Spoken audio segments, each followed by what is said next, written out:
अपने विषय पे लौटते हैं और विषय हमारा ये कहता है कि बच्चे कहना नहीं मानते।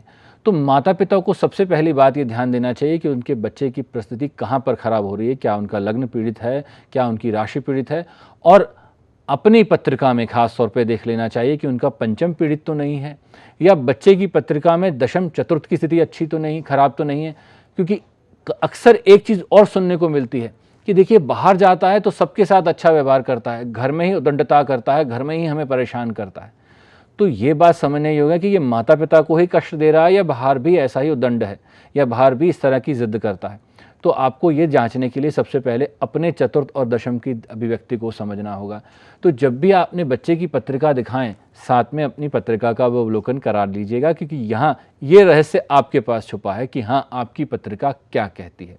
दूसरी बात, विशेषतः जब भी हम एक चीज़ जानना चाहते हैं कि हमारा बच्चा हमारा कहना क्यों नहीं मान रहा, तो सबसे बड़ी चीज़ हमें एक और ध्यान देनी चाहिए कि क्या हम वास्तु के नियमों का पालन करते हैं। क्योंकि वास्तु को तो सिर्फ हमने इस तरह से मान लिया कि घर की परिस्थितियां हैं, खिड़की दरवाजे हैं, या वास्तु सिर्फ उनके लिए है जो मकान बना रहे हैं। नहीं, अगर गलत दिशा में आप अपने बच्चे को सुला रहे हैं तो भी ये समस्या उत्पन्न होगी। मुझे एक इसका उदाहरण याद आता है। मैं गुड़गांव सुशांत लोग में गया, मुझे याद आती है ये बात। बड़े सभ्य माँ बाप और मल्टी मिलियनर, जिन्हें कहें बहुत धनाढ्य परिवार, घर में किसी चीज़ की कमी नहीं, पर उस स्थिति के अंदर बच्चा कहना नहीं मानता है, और वहाँ पर वो जो पीड़ा है वो असहनीय है। इस चर्चा को आगे रखूँगा क्योंकि इशारा हुआ एक ब्रेक का, उसके बाद आपसे बात करते हैं। यहाँ श्री शक्ति कवच की हमने बात करनी है आपसे, फिर वो बात करके आगे बढ़ते हैं।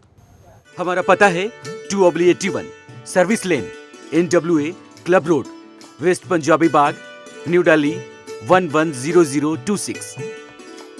कॉन्टैक्ट 0146121212, 01145644140, 09811558158, 09910296999।